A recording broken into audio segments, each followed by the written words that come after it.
Yeah, I have to rewatch that video and take notes. I wasn't taking notes this time. So I'll have to rewatch and take notes because I like to have notes.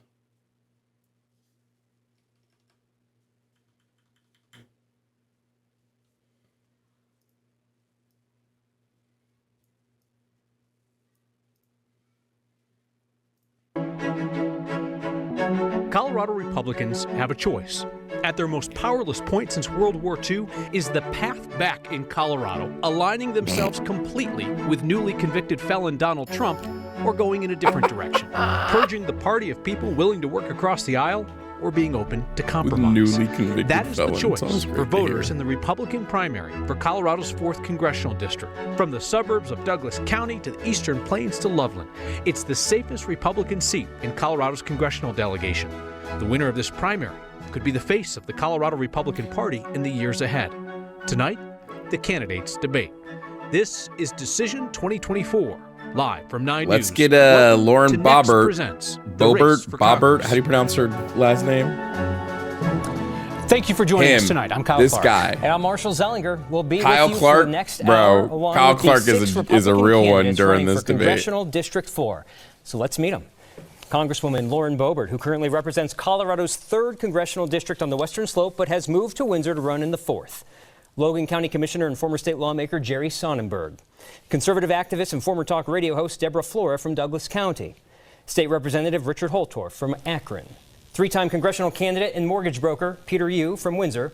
And former State House Minority Leader, State Representative Mike Lynch of Wellington. Mike Lynch, a note for folks at home for all of our debates. We say Mike your Lynch is a title in the person. introduction, but that's the last time you will hear it. We don't refer to candidates using either elected or educational titles. You, as voters, will determine who will hold the title representative. So this is a Republican primary debate. We are going to focus largely on issues of importance to Republican primary voters and on where you differ from one another on those issues, as opposed to where you differ from Democrats. And this is a debate, so as you know, we welcome respectful disagreement. Candidates have agreed to a few ground rules ahead of time. 1-minute answers, rebuttals, and continued discussion at our discretion. 1-minute closing statements, and a chance to ask each other questions, which we have seen in previous debates might be the highlight of this one. Because of the number of candidates, we'll occasionally ask you to raise your hands for yes or no questions, and that will allow voters to clearly see where you stand on various issues. So let's get started with one of those. Former President Donald Trump is now a convicted felon. Convicted today on 34 felony counts for falsifying business records to influence the 2016 election by covering up a hush money payment made to a porn actress after an affair. Please raise your hand if you intend to vote for Donald Trump for president, even though he is now a convicted felon. They have no spine, bro. No spine. Mr. Holtorf, you have said that Republicans will continue to lose in Colorado if you are hogtied to Donald Trump. You've said Colorado is not a Trump state, and that won't change. Saying those kinds of things these days can get a man labeled a rhino and run out of your party. So I'm curious, are you saying that you would defy Donald Trump's wishes and vote against any of his priorities in Congress, or just not talk about him as much? Well, thank you, Kyle, for the question. Let's talk about what just happened. Donald Trump being convicted in a lower court. That's certainly going to get appealed. I do support Donald Trump, but let's remember what happened in 2020. Donald Trump didn't win this state. So sure didn't. Does that mean Donald Trump does not control the state and have supremacy over the state? I would say that there's more unaffiliated voters in this state, and the unaffiliateds truly outnumber the Republicans. So we need to understand the dynamic of this state.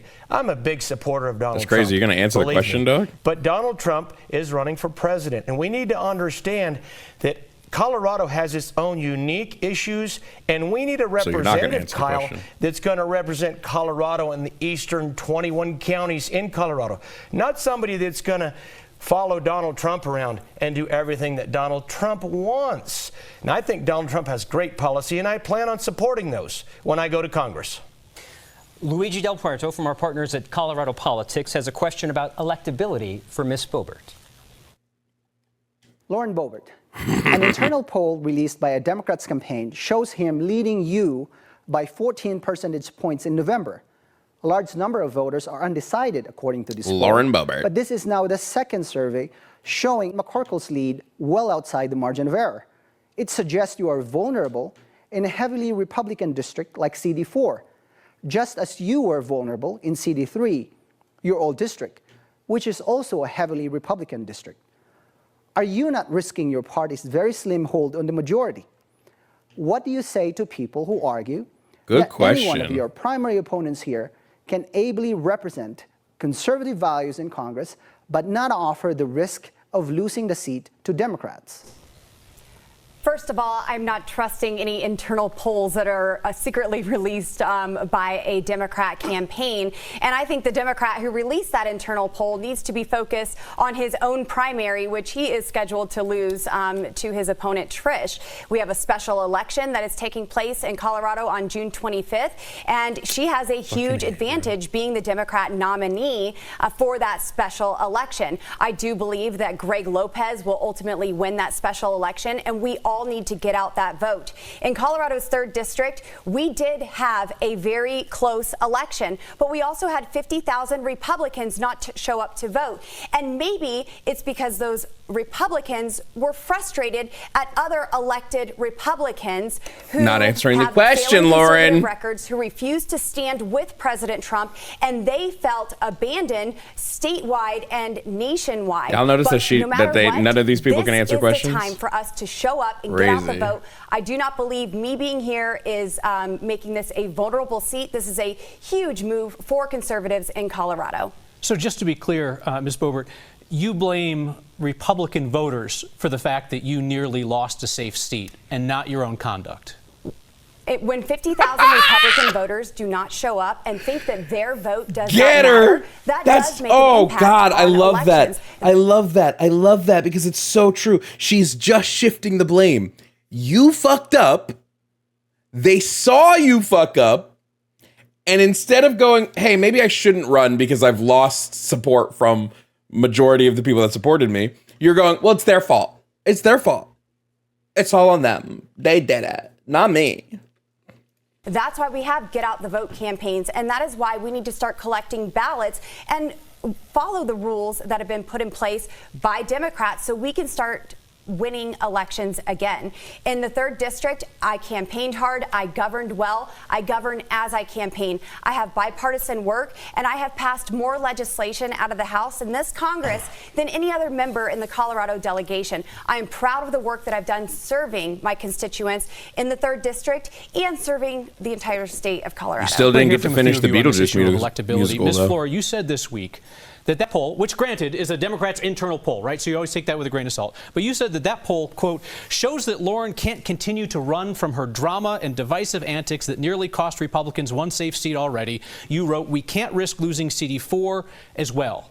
We're talking about the safest Republican seat in Colorado's congressional delegation. Can you specifically outline for voters what you are talking about when you're referring to Ms. Boebert's drama and divisive antics? And do you really think it could lose a safe seat like this?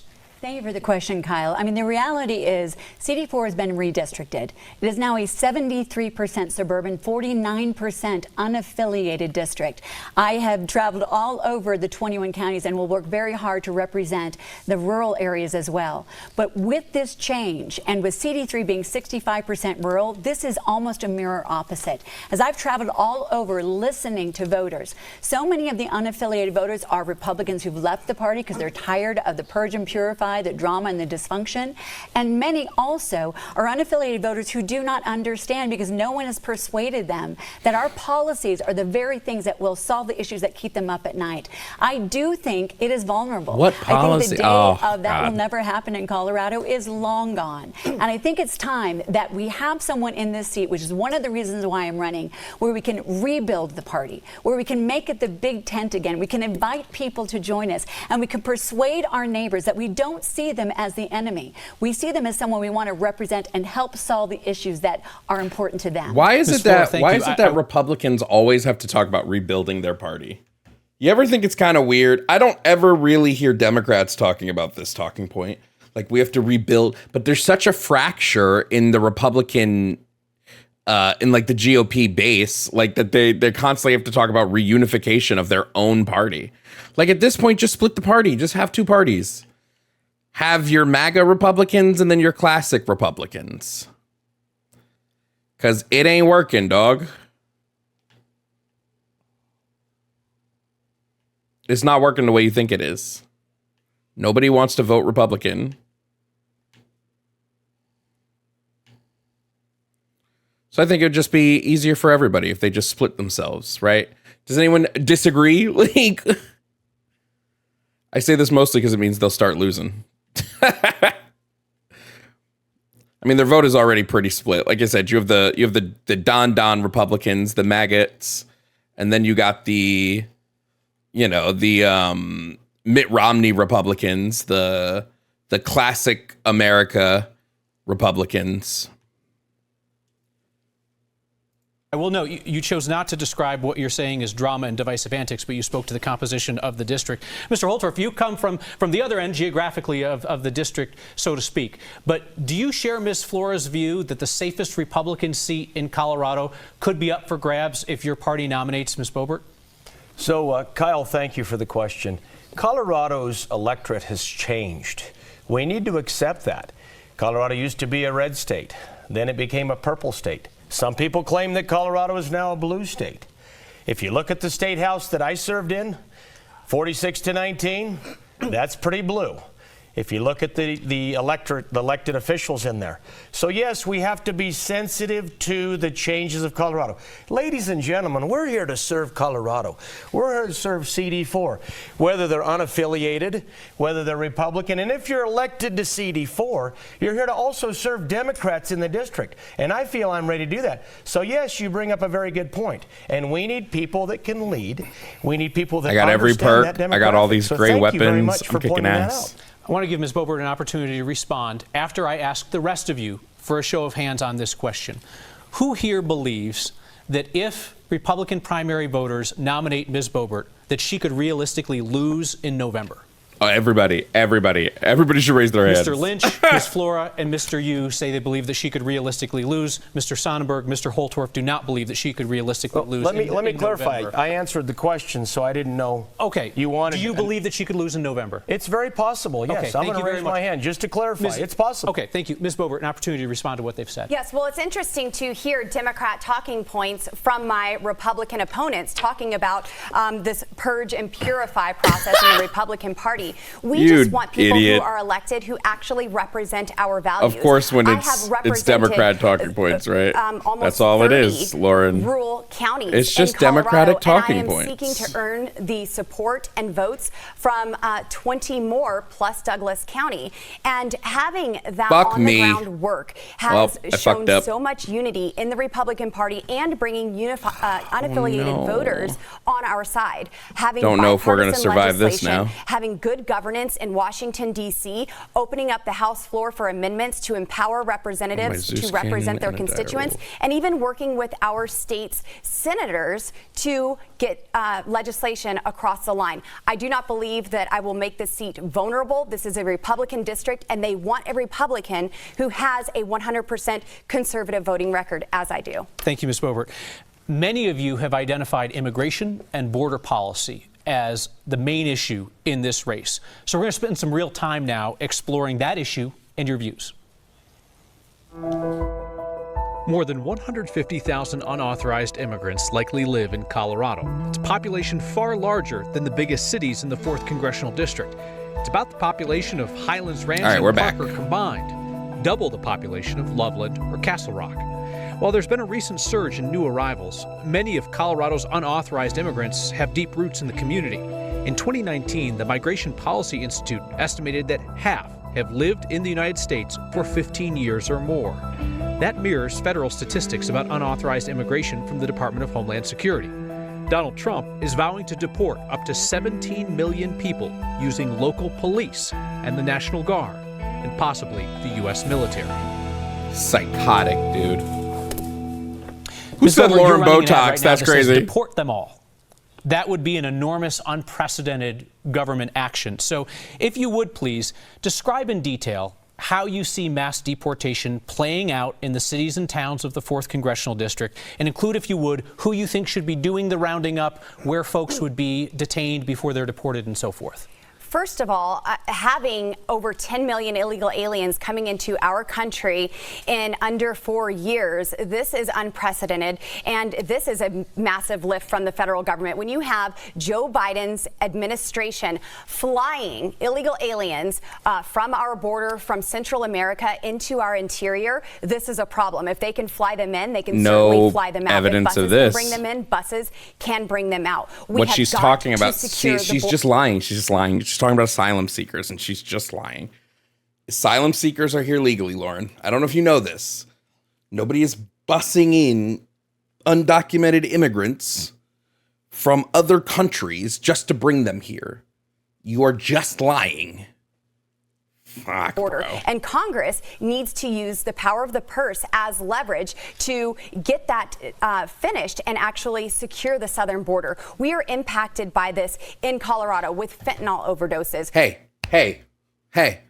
If they are busing them and flying them in, how will completing the wall prevent them from getting in, Lauren? This is what I'm talking about. They contradict themselves in a sentence. If they are busing them in, if they are flying them in, then building the wall isn't preventing the issue. So are they busing and flying them in? Or are they coming from the southern border? Make your mind up. If they're coming from Central America, how is the southern border going to do anything? You don't know what you're talking about, and it's so stupid. With having to defund our law enforcement officers, our firefighters, these are important jobs where funding is being cut. Who's the fuck is defunding firefighters, you psychopath? This is a humanitarian crisis. Also, I'm sorry, what does firefighters have to do with fucking the border? Oh my God, she's so dumb. What the fuck, bro? I can't, dude. It's so stupid, bro. Oh. Crisis. We need President Trump back in office to ultimately see this through. But I take this so seriously that I led the charge to impeach Joe Biden for his dereliction at the southern border. Isn't it crazy that he's not impeached? You didn't make any attempt to answer the actual question, which is who should be doing this? It would be an unprecedented government action. Who should go into Windsor or to Parker? If the federal government is flying them in and busing them in, they can bus them out. They can fly them out. And certainly we have agents that can help assist in that. But before anything else, we have got to secure the border and shut it down. I have talked. When you say federal agents, do you mean just Border Patrol, just ICE, or are you talking about National Guard, whatever it takes to keep our country safe? That was the question that was being asked of you, Lauren. Anything to I know you didn't get want to our answer country it. back That's the to question. some sort of normal is fine with me. And whatever President Trump puts out there, I certainly will talk with him and help enforce that. Thank you very much. As you referenced, you introduced articles of impeachment against the president for his handling of the border. That move was blocked by Republican House leadership. They sent it to committees and said, the inquiry was sent to committee. It was not blocked. It was blocked by sending it to committee, so you didn't get the full House vote that you wanted. No, I did get a full House vote, and it was sent to committee. I apologize. This is going to be a long evening if you speak over the facts. Say it right. So a question for everybody up here. Oh my God, I think he's Republican, but I fucking love him, bro. You would vote to impeach President Biden over his handling of the southern border. Would you vote to impeach him for that? Everyone but Mr. Yu. Thank you very much. Mr. Yu. Mr. Lynch, you've said that if our country is not going to enforce the immigration laws that are on the books, we need to take the quote-unquote bold this moderator is goated, changing bro. them. You've called mass deportation a kind of extreme solution. What specific bold changes would you make in immigration law? Yeah, well, I thank you, and I appreciate listening to the words of people that have never really passed a law here on the stage, to include Ms. Bobert and I have Ms. passed Flora. laws. Thank you. And out of no, and been signed into law. Thank you. My Pueblo Jobs Act has been signed into law. That we would just blanketly go after. Bro, Republican debates are fucking crazy, dude. He said, I love that we're listening to people who've never even passed laws. I gagged her, bro. We have a number of migrants that come into our state every year to work in our fields. So if can we turn the mics off of people that aren't talking so I don't have to listen to rounding people up and sending them across the border, we run the risk of seriously impacting our ag community in this state. So that's very true. That we have folks that have never really done legislation trying to promote these sort of policies is He's very not dangerous. wrong. These are issues that require smart, in-depth discussions before we go and start doing something as silly as, hey, let's just put buses and put them on them and get them out of here. Okay, so you've told me what's silly. What is bold change that you would make? Yeah, well, you know, what we need to do is look at our visa policies in the way that we allow people to stay here. I mean, here's the deal. I'm a small business owner. I would love to hire some of these folks. If we didn't legislate of course in the state of Colorado that I can't afford to hire them. So it's not just like round them up and go with the talking point of let's just throw them out of the country. We need to legislate. That's what we're asking for right here. Thank you, Mr. Mr. Lynch, how many of these 10 plus million illegal aliens have visas? We are not talking about visa holders here. And I understand that you are promoting this indentured servitude and do not want people to come here and live the American dream. I've been to naturalization ceremonies, and coming here the right way is the most precious thing that our country offers. It is so generous that we She kind of ate with that. She kind of ate with that indentured servitude comment. Not gonna lie, talking about how he's promoting bringing them in so that he can hire them for cheap.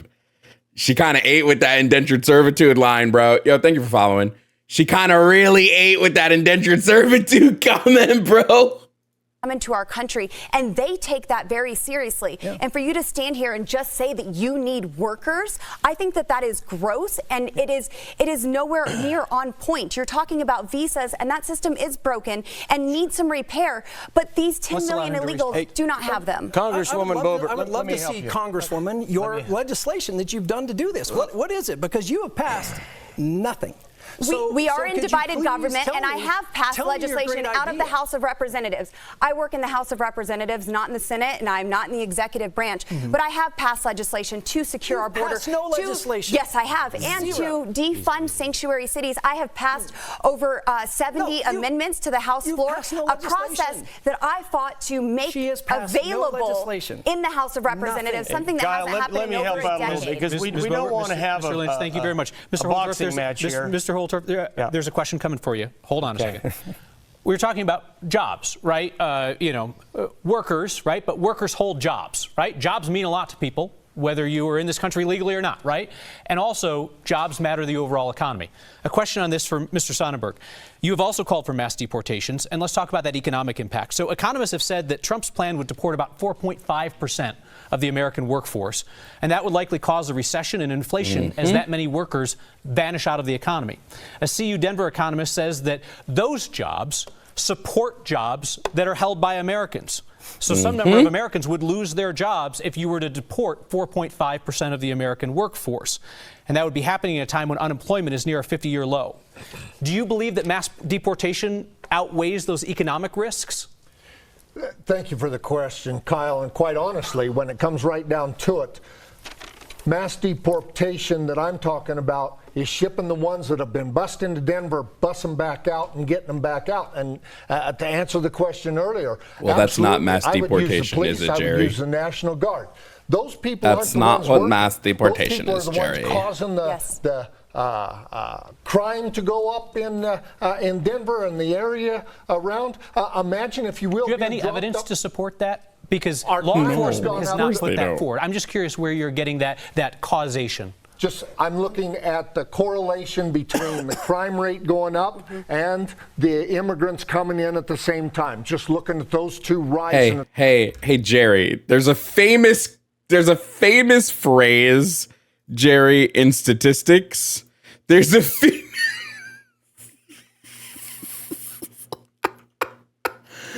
famous phrase, Jerry, that I think would be great for you to know, which is that correlation does not equal causation.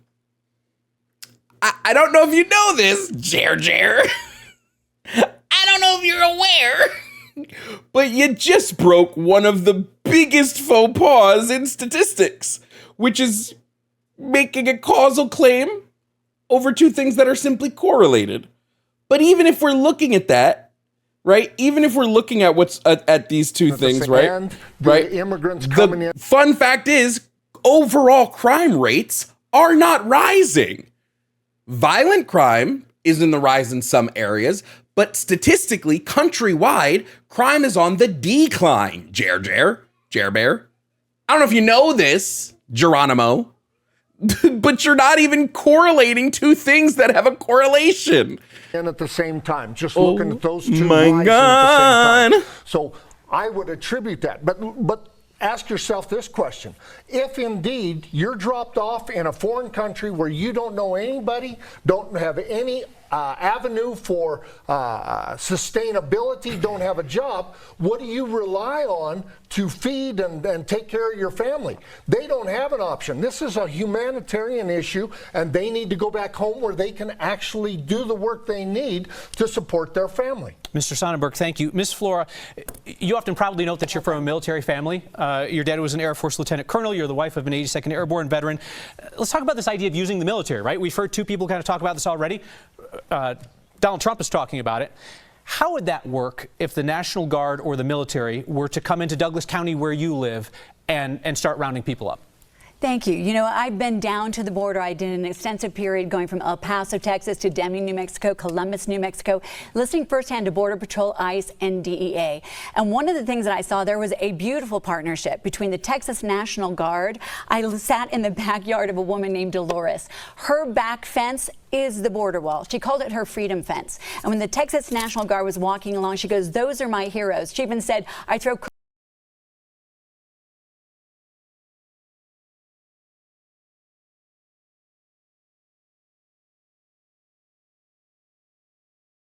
cookies to them every day," so she might have quite an arm.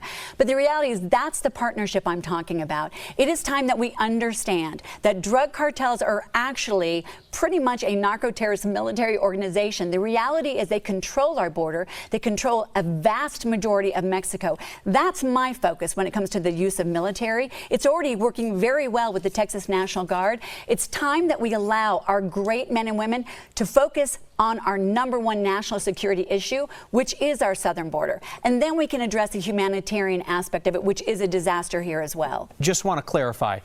That's happening in Texas because a Republican governor has mobilized the Guard in that way. Democratic governor in Colorado is not going to do that. So the options would be send in the U.S. military or have a future President Trump nationalize the Guard under the Insurrection Act and say, you know, bring in guardsmen from out of state into Douglas County. You think that would work? I think that it is time that we take it very seriously for what it is. Would you like to answer the question? I will, because I do think somebody that's got Mr. Holtorf, you've been interrupting people constantly. I would ask you to stop. Ms. Flora, could you please answer the question? Yes. Bringing an out-of-state National Guardsman or the U.S. military in Douglas County, do you feel like that would work?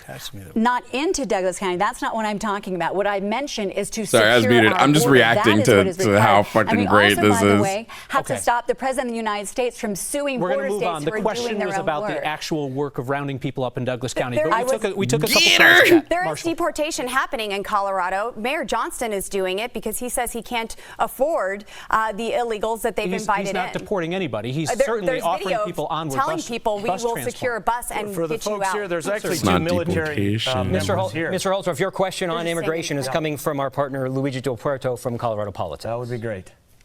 I'm ready to answer the immigration question, but we have a captain. At the Colorado State Capitol, you worked on immigration issues. You introduced a measure to repeal the state's so-called sanctuary laws. Say you were in Congress at the time that a bipartisan group of lawmakers pushed for a comprehensive approach to America's illegal immigration problem. That proposal, among its many provisions, would have given the Department of Homeland Security emergency authority to shut down the border if the encounters reached a certain threshold. Yes or no? Would you have voted for it? Please explain your answer. So I'm going to start with explaining the answer, and then we'll talk about the yes and no. But first of all, there's two people that served in the military. So what he just said is, I'm not going to answer. Served in the National Guard. There's one person that's a retired colonel that actually knows strategic studies and understands how the National Guard and the active duty works and how they can work together under posse comitatus laws. So let's talk about immigration. First of all, nobody here may know, and I know, Kyle, you don't know, Marshall, you don't know, that my father was an immigrant. My father came from Spain. I was born in Spain. Yo hablo español. Mi idioma de nacimiento era español. Fuck's this have to do with anything, dog? Que están inmigrantes. You guys don't know this, but I do. Okay? First of all, let's talk about immigration. It's very complex. And there's a lot of people here that want to be in this country, that want to become U.S. citizens, and many of them should have the right, just like my father. Okay, now with respect to the bill I ran, the bill was to repeal the 2013 laws in Colorado that said you cannot allow local or state government to work with ICE. Do you think that the local and state government should work with the federal law enforcement when we have such mass immigration and there's criminal elements in this country? No, abolish ICE, bro. I say yes, and that's why I ran the bill in this state. Abolish ICE, my G.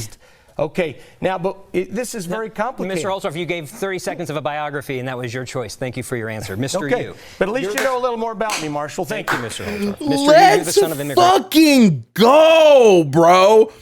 I have never seen debate moderation this well. Oh my God, dude. You've said came to America legally. I'd like to ask you about people brought to the U.S. without authorization by their parents. This is You've said so real, providing dude. temporary legal status for those children, DACA, is a draw for more illegal immigration. The program is currently frozen by a court. Should DACA recipients, so-called dreamers, keep their temporary status and stay? Should they be put on a pathway to citizenship, or should they lose their status and be deported? Let's see if they answer the question. When it comes to basically DACA and our dreamers, I do believe that there should be a pathway to citizenship, but for those who have basically been here for X amount of years, for those who have basically come recently, I do not agree, because some of them don't even have a court date until 2031, which would be 7 to 8 years down the road. So for those who have been in our country in the past, who brought here, this is the only country they know, I am open to that idea, but also open to the idea that they are actually law-abiding citizens, that they are contributing to society, and that they are respectable parts of our community. As a son of a family that immigrated here, the only one in my family born here, we know how blessed we are to be here. We are lucky to be here, considering the fact that there is a chance we could have been in some undeveloped country making $2 a day. But we came to this country legally. We basically have 7 children who all became extremely successful, and I'm proud of that. But I'm also making sure that we also have laws. This is the best example of how Republicans like to answer questions, right? Or I guess all politicians, right? I don't care about your biography. Like the moderator said, I don't care about what your family went through or what you did. Blah, blah, blah. Just answer the fucking question, bro. Because until we actually secure this border, which I want to extend about a fortunate amount of time, I would love to be able to explain exactly what we should do in regards to our border and making sure that we don't have this full influx. Well, that was good for the minute. We're going to move on and get back to other questions. Let's talk about the price of groceries. Price of food for Americans right now. So food prices have gone up under the last 6 presidents, but President Biden has seen the largest jump in food prices, about 20%, based on what you're measuring. So there's a good question about what the Biden administration is doing about it, but there's also a question about what Republicans can do about it. Ms. Boebert, this session of Congress is on track to be one of the least productive in history in terms of the bills passed. Your Republican House colleague Andy Biggs. Just a reminder, okay, for everybody wondering, these increasing grocery prices are due to artificial inflation, okay? Remember that companies like Walmart, companies like Target, they are currently in the process of slashing prices, right? They're currently in the process of lowering prices on thousands of items, mostly grocery stuff, right? Now, remember, when it comes to these companies, they're not going to lower the prices past a point that they will lose money, which means they had the ability to have the prices be lower, but they increased the prices upwards of 45% in some cases, right? So they increased these prices artificially because they realized people were paying them. And in fact, there was a retailer that didn't do this. Was it Costco? But there was a retailer that didn't up their prices and was getting pushback from investors. Like, what are you doing? People will obviously pay this, so why aren't you eating? When asked about, to all of these companies, when asked why the prices were so high, they all said because people will pay them. It's not because they had a bigger need to spend the money on the supply side. It's not because they had a bigger need to spend the money on the manufacturing side. It's that they realized people would pay it. And then when they hit that threshold where people were going, well, I'm not going to pay this anymore, now they're cutting it back. So just a reminder that you're spending more on groceries because companies are fucking you over, not for any other reason, bro. Said, we have nothing to go out there and campaign on. Another House Republican, Chip Roy, said the Republican majority does not have one material, meaningful, significant accomplishment. And that's what the Republicans are saying. What has the Republican majority in the House done about the price of groceries? Kyle, we have certainly tried, and Congressman Andy Biggs and Congressman Chip Roy, these are my colleagues that I serve alongside of in the House Freedom Caucus, and I share their frustration. On every battle, we have been in closed-door meetings with the Speaker, whoever that may be, Kevin McCarthy, Mike Johnson, and trying to use, as I said earlier, our power of the purse, that leverage, to actually accomplish something and force the Senate to take our legislation and send it to the White House. What is that legislation? By the way, every single Republican in Congress voted against the Inflation Reduction Act. Now, you can claim, well, maybe there's stuff in there they didn't like. Maybe they haven't proposed, which we're about to get to here. And I'm sure she's going to waffle instead of saying they haven't proposed anything to combat this inflation. Not a single thing. Their plan, let's get rid of the IRS. Let's get rid of the IRS. Let's get rid of sales tax, our income, or what were they trying to get rid of? Income tax? And let's just up sales tax, which means they effectively want you to pay more. That's their whole plan. So she's talking out of her ass. Legislation on food and grocery prices.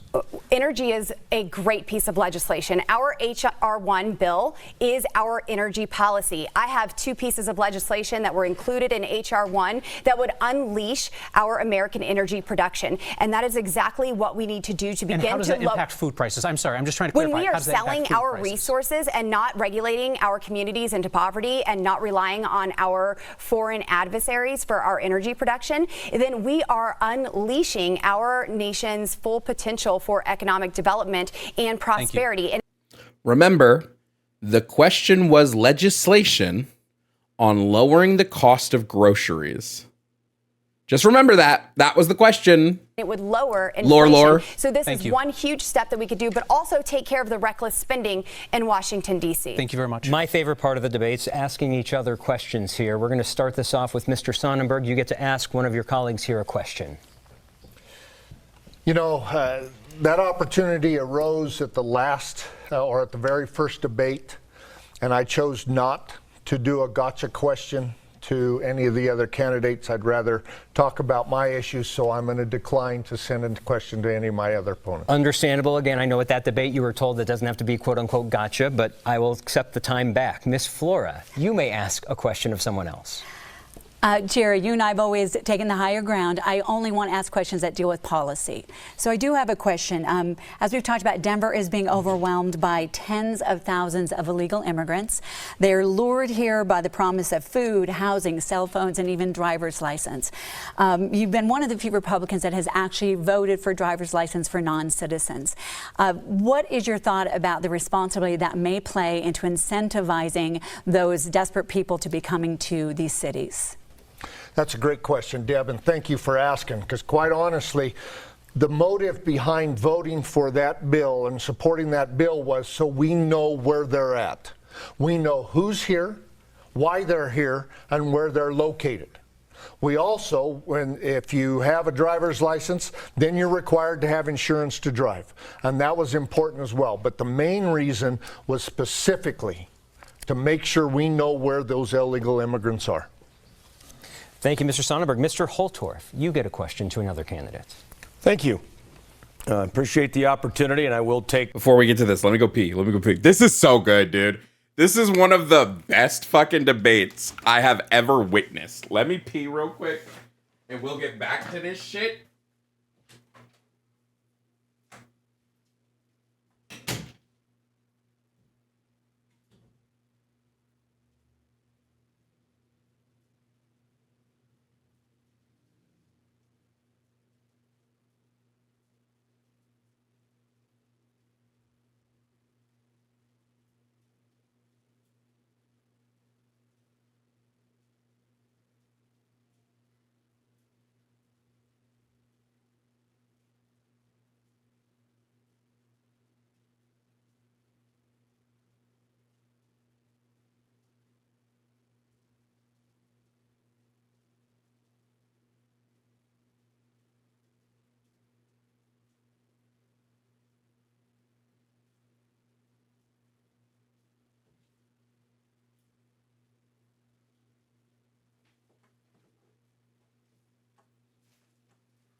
All right. Let's continue on. It's a congressional debate in Colorado. It's fucking... Let me preface something. This isn't a good debate because they're good debaters, right? This is a good debate because they're getting their shit rocked by the moderators. It's so good.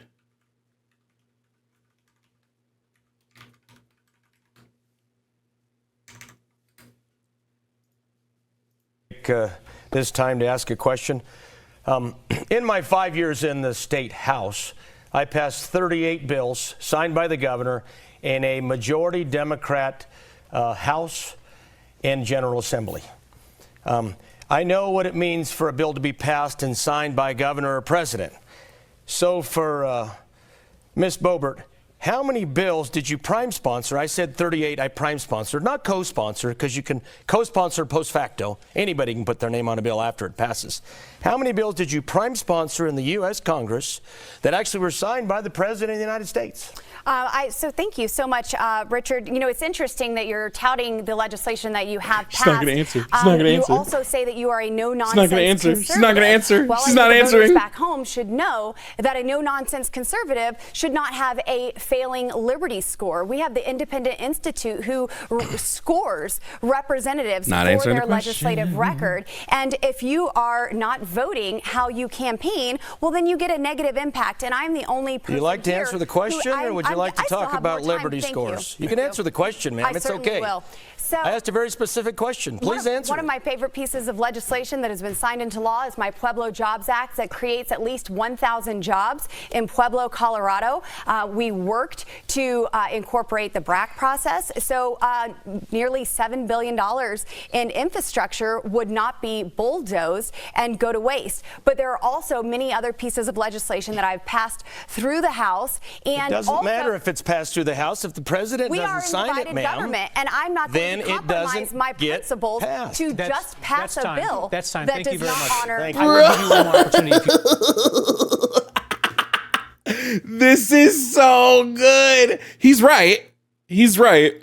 It really doesn't matter if it passes, if the president doesn't sign it and doesn't put it into legislation, right? And he asked her very specifically, how many bills did you author? Not that you co-signed, but that you authored that made it through. And she had nothing. She had no answer. She had no answer. She said the Pueblo Jobs Act, but that is quite literally just a Colorado bill. If I'm remembering correctly. If you would like to answer his question, which is the number of bills you've prime sponsored that have been signed by the president? So my Pueblo Jobs Act has been signed into law. A number, please. That is one. Got it. Ms. Flora, you've called on...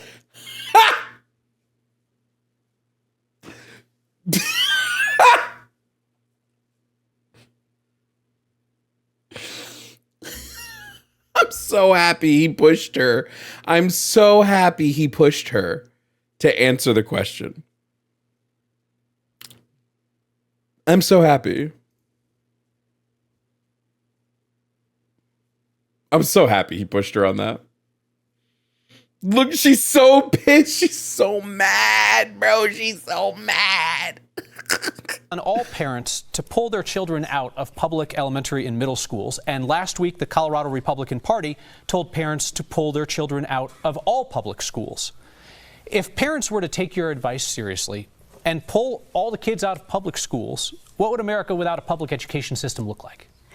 You know, the situation, Kyle, is I'm very proud of the work that I've been doing on school choice. That means other choices than just government-controlled schools. And I have to say, it's one of the things I've been fighting for, parental rights, school choice, which benefits many. And it's a very personal situation for me.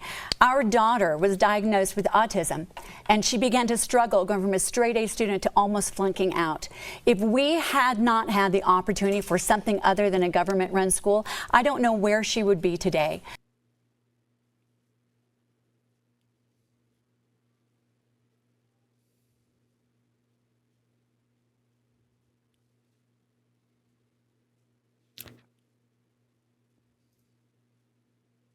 How's that one work?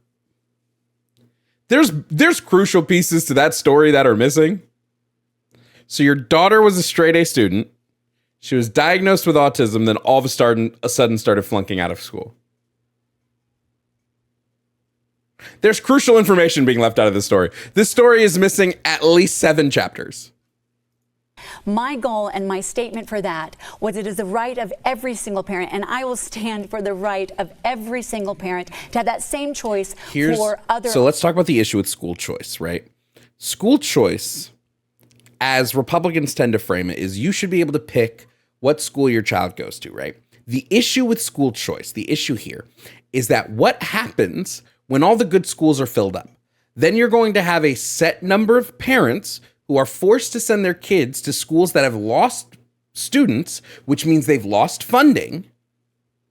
Now you have worse off schools instead of what they should be championing, and what like all people should be championing when it comes to education is that we just even the playing field of all schools.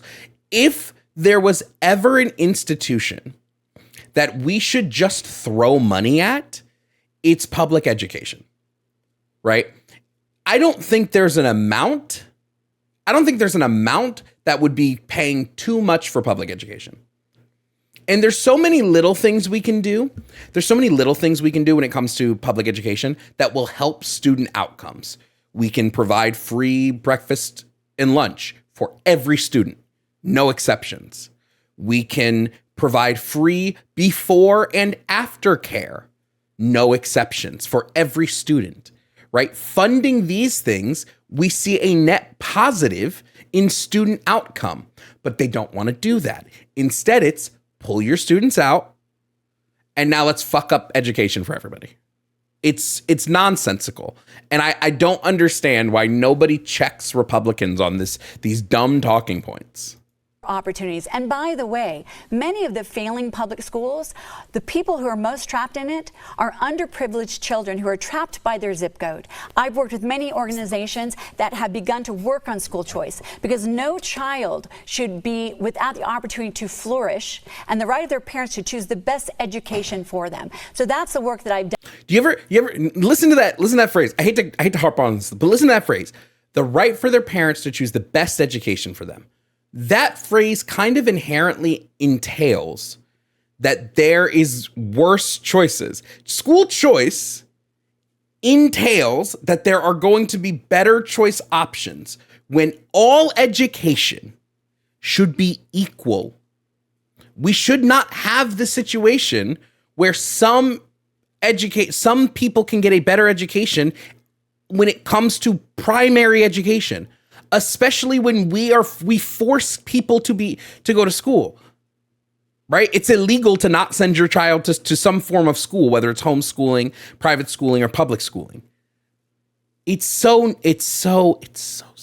don't even remember what the question was, but I hate it. Done, and that was the vein of that comment. Okay, I was hopeful for an answer about what would happen if folks followed your advice and pulled all the kids out of public schools, but we'll leave that for another conversation.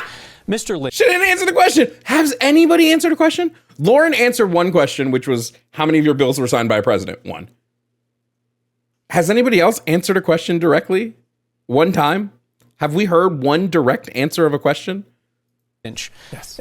You resigned your position as House Minority Leader after your drunk driving arrest surfaced this year. And my question is not about what you did while drunk, which for anybody who missed it was speeding up I-25 at 90 miles per hour so fast a trooper thought that you were trying to race him. Then you reached for your gun during the traffic stop. You asked the trooper to call the State Patrol's lobbyist. Then you asked him to keep the arrest out of the media. My question to you is about what...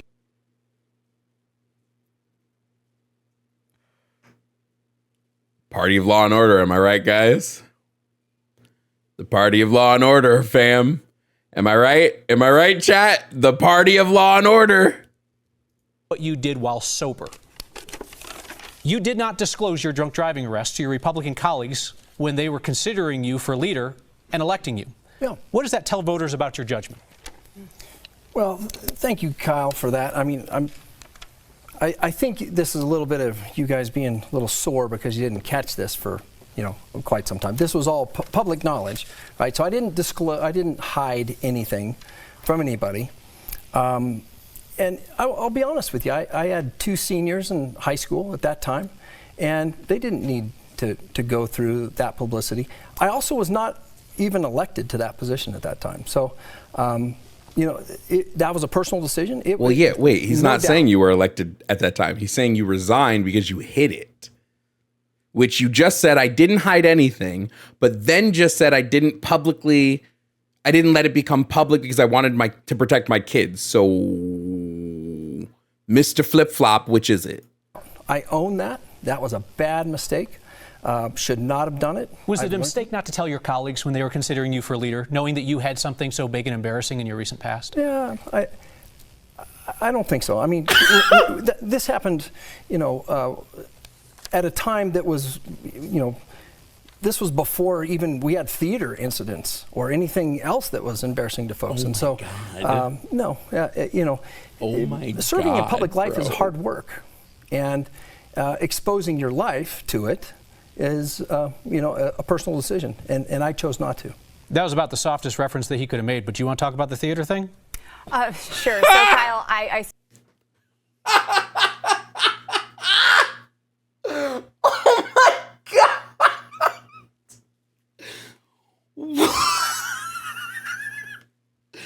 This is the greatest video I've ever seen in my life. This is the greatest shit I've ever watched, bro. There's no way. Certainly have owned up to my night out in Denver, and I've gone on that public apology tour, and I'm grateful for the mercy and grace that has been shown. But I'm not going to continue to live life in shame and be beat up by this. And I would like to go back to my legislative record for just a second. We're not going to do that. You had plenty of time to answer the question. You chose not to. Sure. That's fine. I just want to make sure. I'll have more time. And you have apologized for the theater incident. I certainly have. And I just want to make sure. Did you apologize for the behavior that went on with you and your date or the vaping, Kyle, or did you apologize for lying to voters about what you did that night and the disrespect that you showed to service workers that night? What specifically were you apologizing for? I don't believe there was disrespect. There were things that were absolutely taken out of context. There's video of your interactions with service workers. I'm asking. Right. Are you apologizing for the lying to voters, that I or flipped the someone off, and I did not. So I mean, I think it's been very mischaracterized. I'm apologizing for you, Kyle Clark, getting footage and releasing that. And people seeing this in a very private moment. Certainly. It was very important to figure out whether you... A private moment in a public theater? A private moment in a public theater. I just want to... Lore. People saw a private moment of you in public? Kyle, listen, you just had an interview recently with CityCast Denver. You just had an interview with CityCast Denver, and you were saying how disgusting it is to record someone without their knowledge. Let's talk about the use of earmarks in Congress. You did that very same thing and released it to the world. Members request funding for... You were recorded by public... You were not in private. Huh? Lauren? Huh? Lauren? Huh? Wait, not to...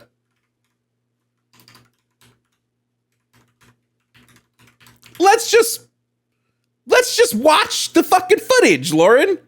Let's just watch the fucking footage.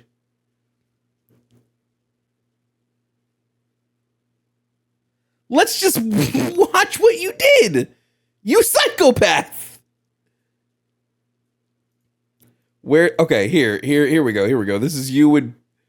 So, first of all, none of this is private. You're in a public place. Oh, I wish there was audio of this shit, bro. I mean, that kind of looked like you just flipped somebody off. Is that not you flipping somebody off? What was that? I guess to be fair, this could be you just making a gesture with your hand. It kind of looks like you flipping somebody off. So I can understand how somebody may have mistaken that for you flipping some. If you didn't, I guess we'll give Lauren the credit. If you didn't, you can see how someone could have mistaken you for doing that. This seems like you're being very rude. You seem to be being very rude for somebody who's getting kicked out of a theater for fadoodling in the middle of an audience and vaping in the middle of a public theater. At no point do I see you, Lauren, in any private spaces. I don't see, this isn't a private space. This isn't a private space. This isn't a private space. This for sure isn't a private space. Where was the private space, Lauren? I just want to know where what you expect a level isn't the whole thing. Your expectation to privacy in a public space is gone, Lauren. Fuck, bro. Pet projects, that's what an earmark is, and some Republicans have rejected that process as like wasteful and corrupt and that kind of thing. Colorado's Republican Congressman, former Ken Buck, did not participate in earmarks. Retiring Republican Congressman Doug Lamborn did not use earmarks. Ms. Boebert, when you were elected to Congress, you said that earmarks were wasteful. You said they foster corruption. You said they're a way to buy votes. And then you decided to start using them, too. So let me ask all of you, show of hands, please. I love the way he just casually throws things into the question, dude. It's beautiful. It's beautiful the way he just casually throws it into the question. You participate in the earmark process if elected to Congress. Absolutely. That is a yes from Mr. Lynch. It Mr. Holtorf. Pardon me, please allow me to say these people's names, okay? Mr. Lynch, Mr. Holtorf, Mr. Sonnenberg. A no on earmarks from Mr. Yu. It depends. It depends from Ms. Flora. Okay. So I wanted to ask a follow-up question on the issue of earmarks, Ms. Boebert. You've repeatedly taken credit for projects in Colorado that you asked for funding for, but then you voted against the bill in the end. Bridge over the Roaring Fork River in Glenwood Springs, water treatment plant in Gunnison, I-70 interchange in Grand Junction. You're able to vote no and get the praise for voting no because you know that there are enough other Republicans who are willing to vote for those bills so they'll pass. My question for you is this, and just a short answer, it truly is a yes or no question. If you were the deciding vote, would you still have voted no and killed all of those projects in Colorado that you now take credit for? Yes, and I would have worked for a process. I would have worked for a process to get those over the line, but I worked to get those in, and I have had over 80 initiatives signed into law through the appropriations process. I appreciate the direct answer. Thank you very much. Yes. Mr. Sonnenberg, we are moving to you now. You led an effort in the state legislature to reclassify a hospital provider fee so the government could keep that money without voter approval, sidestepping the taxpayer Bill of Rights. The free market think tank, the Independence Institute, called it a massive tax increase and mockingly named you their 2017 Californian of the Year for, quote, destroying Tabor and denying Coloradans a vote on taxes. The question is, do you regret doing that? And can conservatives trust you to hold the line on taxes given your record? Thank you for the question, Marshall, and absolutely I would do it again. If you know, 2009, they put the hospital provider fee in place. That's used to leverage money from the federal government to take care of those people that they have to take care of, that hospitals are required to take care of. In 2017, the Colorado Joint Budget Committee in the legislature decided to balance the budget on the backs of those hospitals and take that money away so hospitals could not have the money they were required to have from the federal government to be able to service those people. So all I did is moved it from one side to another to a separate fund so they could no longer balance the budget budget on the backs of those hospitals, those private hospitals, those rural hospitals. It's one thing if you're in Douglas County and you drive 5 minutes to a hospital or 7 minutes to a hospital. It's another thing if you live in Carville and you close the hospital at Hugo and you're an hour and a half away when you have chest pains. Thank you, Mr. Sonnenberg. Mr. Holtorf, there are occasions that it seems like you almost take pride in being offensive to people. You told a State House colleague who had lost his son in the Aurora Theater shooting that he needed to let go of his son's murder. You called a legislator of color buckwheat during a floor debate. You suggested that people with disabilities are like people who took the risk of running with the bulls in Pamplona. And you suggested that Ms. Boebert dresses like a prostitute. Do you regret saying any of those things? And why do you talk to people like that? Cal, thank you for the question. Oh, my God! Most people know that I'm a straight, no-nonsense conservative. And I say things that oftentimes are misinterpreted or misunderstood.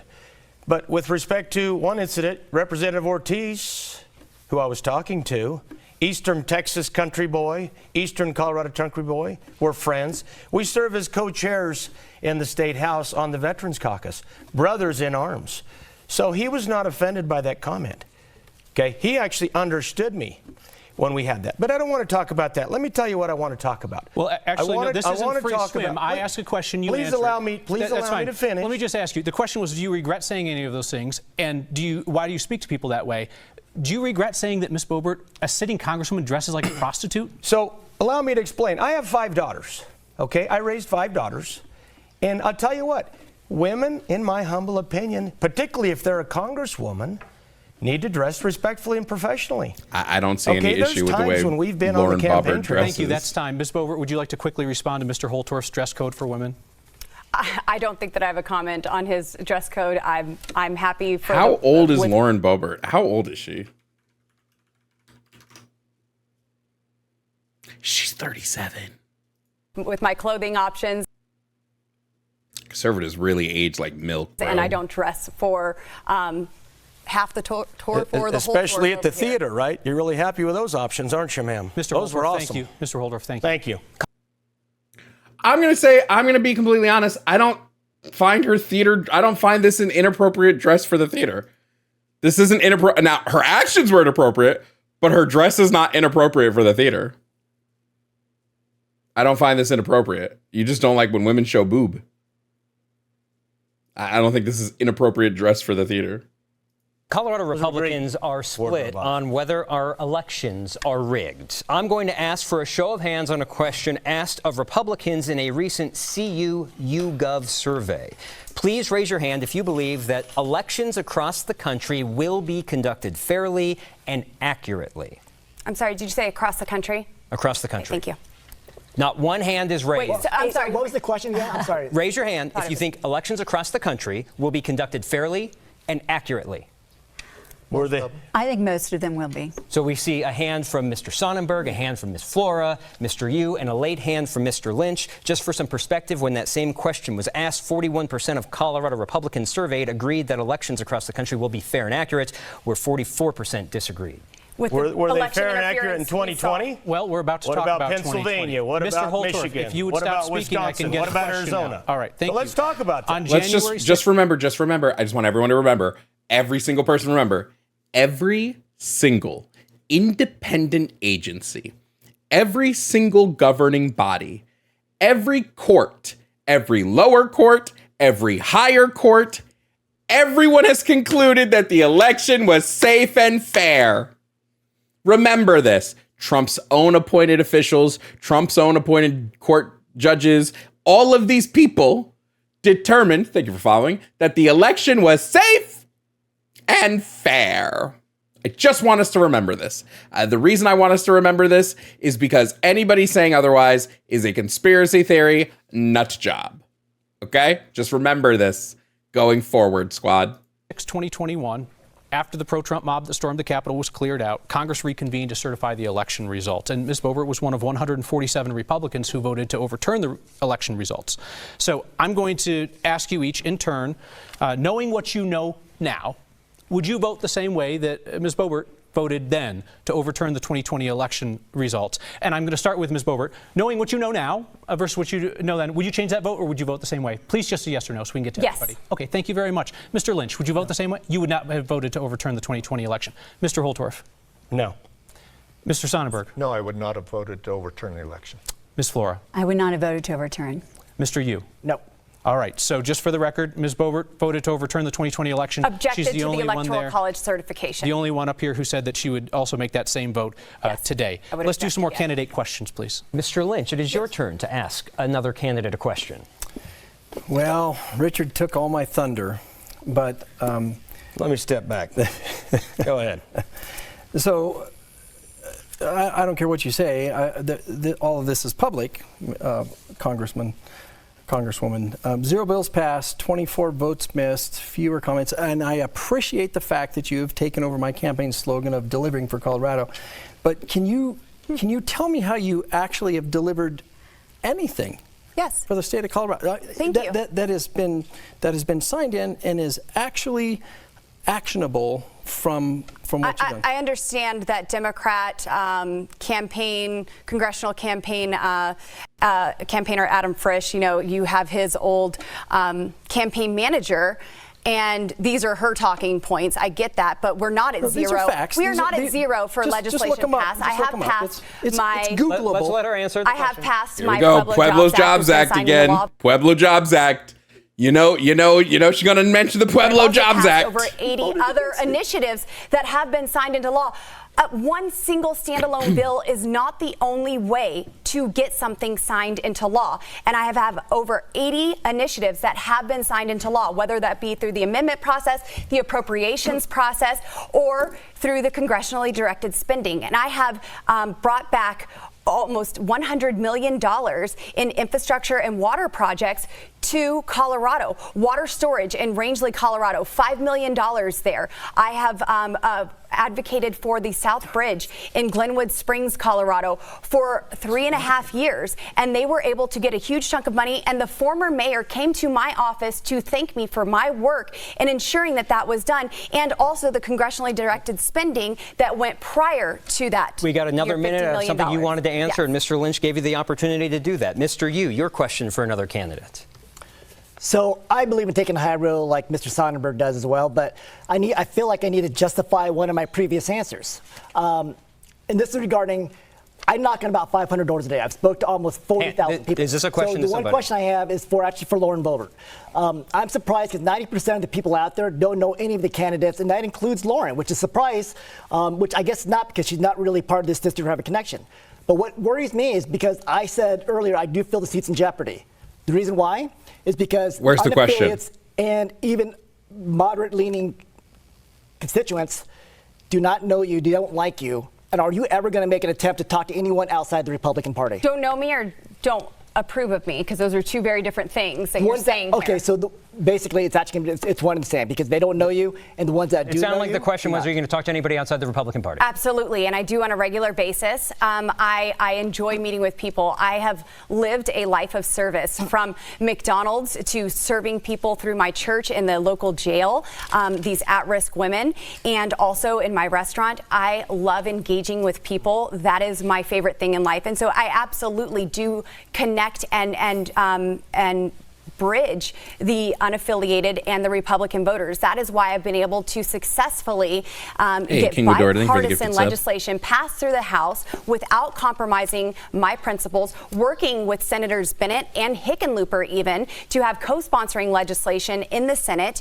for my initiatives. And my legislation comes from conversations with people in the district, meeting with county commissioners, even in blue counties or blue cities, meeting with their council members. And that is where my legislative ideas come from. And I put pen to paper and get them passed. Thank you, Ms. Boebert. You get to keep talking because you get the last question. One pass, Lauren. Sure. One, Lauren. Peter, you and I are the only two here on this stage who have won a congressional primary. And, one thing that I really love and respect about you is the work that you were putting to talk to people that usually don't show up to a Republican event. I have lots of ideas on how to get more people to events, but you are doing a great job of going door to door and meeting with people one-on-one and talking about the issues. And so, Peter, my question to you would be, how do you intend to take all of that wonderful work that you're doing and communicating with unaffiliated voters and even Democrats and make promises that you would still not compromise any of our Republican Party principles? That's a great question. And the one thing I've always made clear is that I am a conservative. Everyone always asks me at the door, are you a Republican or are you a Democrat? And I'm proud to be able to say I'm a strong conservative Republican. But I also want them to understand that it's amazing when you have conversation. We all want the same thing, regardless if you're Republican or Democrat. We all want to make sure we have a good job, be able to put a roof over our head, be able to put food on the table, be able to take care of our friends and family. We all want the same thing. It's just a different ideology on how we accomplish those things. And it's amazing when you spend half an hour talking to a Democrat who is screaming at you in their driveway, how you actually mend those fences, and you're actually able to come to a conclusion that, guess what, we actually do want the same thing. And I don't have to compromise because guess what? We all want the same thing. It's just an ideology of teaching people exactly how things do work. And that's what's great about this. I have been told 1,000 times, Peter, I had no idea. How come numbers never told me about that? Making sure people just learn a little bit really does build a lot of fences. In the last 2 seconds, Peter, are we in an ice age currently? We are. Okay. Thank you all. We are. Are we not in an interglacial ice age right now? Yes. I did not expect us to end there, but it's time for...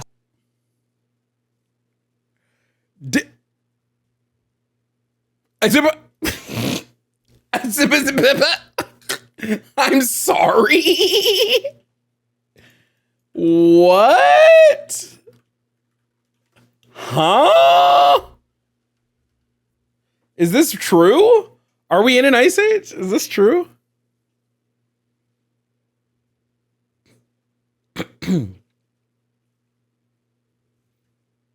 Wait, guys, I just Googled it and I think we are in an ice age. At least 5, this is from Utah Geological Survey. At least 5 major ice ages have occurred throughout Earth's history. The earliest was over 2 billion years ago, and the most recent one began approximately 3 million years ago and continues today. Yes, we live in an ice age. Currently, we're in a warm interglacial that began about 11,000 years ago. We're in an ice age? Okay, what is an ice age? I hold on now. An ice age is a period of colder global temperatures and recurring glacial expansion capable of lasting hundreds of millions of years. Okay, well, it just sounds like we're almost always in an ice age. So I don't know how much. It sounds like we're just always in an ice age. Closing statements. You will each have 1 minute. The order was randomly generated, shared with the candidates in advance. Mr. Sonnenberg, you will go first. Thank you, Kyle, and thank you for the opportunity to be here as part of this debate. My name is Jerry Sonnenberg, and I'm a 4th-generation farmer and rancher from Sterling, Colorado, on the farm that's been in our family for over 100 years. I live in the same house that both my father and I were raised in. I've raised my family there. I have deep roots in the community. I served in the legislature where I worked across the aisle and served as President Pro Tem in the Colorado Senate, where I solved problems. I was vice chair of the State Affairs Committee, where we worked to kill the liberal agenda the last time Republicans were in charge. I was chair of the Ag Committee, where we worked on issues to help oil and gas, on water issues, on natural resources, all of those things that are important to agriculture as well. I'm proud of my record as a legislator. You'll be proud of me as your congressman. Ladies and gentlemen, please go to SonnenbergForCongress.com. Let's just FYI, when this is done, we have to pick who we would want. And low key, kind of on the Boebert train. Personally, I don't want any of them, but I mean, like, who we would pick for the Republican primary. I'm kind of on the Boebert train, TBH. I humbly ask for your vote. Like, yeah, she's a piece of shit, but like, I think almost everybody else on this list, like, I think the rest of them are might be competent enough to get shit done. I don't think she's competent enough to get shit done. Mr. Sonnenberg, thank you very much. Mr. Yu. Well, Colorado, we have a large primary field, as you can see. And that's okay. Because in America, you have the right to run for office. And I'm honored to be on this primary ballot because you, the constituents, put me there. I did not buy my way on this ballot. And so the most likely is whoever wins this primary election will be your next representative. So I encourage everyone to make sure you vote in this primary election to make sure you have the right representative for you. And when you do vote, make sure you have a candidate who represents all 750,000 constituents, not just a small fraction. So I say to the Republicans, I am a solid conservative who follows the Constitution. I say to the unaffiliates, we are on the same page. And to the Democrats, you are always welcome to the table to make sure we find commonality. We need to remember that at the end of the day, we need to put away our disagreements to make sure we remember that we are friends, we are families, and we are neighbors, and that we are all Americans. My name is Peter Yu. I'm asking for your vote. Thank you very much. Mr. Yu, thank you. I appreciate all of you respecting your opponents by staying to time. The next closing statement belongs to Ms. Flora. I grew up on Lowry Air Force Base, and I have deep roots fighting alongside my neighbors in CD4 as a parent and school choice advocate, as a director of public policy and a radio host. I have stood from the school board to the state house, and now I'm ready to stand for you in Congress. Voters face a clear choice. Why does her voice sound like AI? We've seen how my opponent Lauren Boebert would represent us. She's abandoned her neighbors in CD3. She has missed key votes while chasing cameras. She has also been in the center of DC drama instead of doing the real work of the people. You know, it is time for you to decide. You can either see more of the same dysfunction and the same division, or it is time for new leadership, someone focused on real solutions to secure our border and revitalize our economy. You get to decide that, and I'm asking for your vote. You see, I'm not running from a seat. I'm running for this seat to serve you and to fight for the future of our children and our grandchildren. That's why I'm asking for your vote. Thank you, and God bless you. Ms. Flora, thank you. Mr. Lynch. Well, thank you. Thank you, Kyle and Marshall. We've had a checkered past, but I appreciate what you did tonight, which was ask questions about policy. And unfortunately, you didn't get a lot of answers about that. I'm Mike Lynch. I'm a father. I'm a husband. I'm a veteran. I'm a small business owner. And I've actually done this work. I've passed and got signed 50 bills in the State House. I know how this process works. I know it's not about the vitriol. I know it's not about trying to get on TV. I know it's not about being a community organizer or being somebody that desires to just be on the next tweet. I realize this is hard work. This is a sacrifice. This is a sacrifice of leaving your community to go serve in DC. I'm not excited about that, but I've done it for the last 4 years. I've risen to the highest ranks you can here in the state. I would appreciate your vote. It's not time to send somebody who has never been elected. Bro, I'm looking at Kyle Clark's Twitter. I don't really give a fuck about what this guy's saying. I'm looking at Kyle Clark's Twitter. Kyle Clark might be with the shits, bro. His tweet, now, granted, probably capitalist, so take it with a grain of salt. But yo, he's donated to food banks. He seems to be very anti-Trump. Elected. Kyle Clark.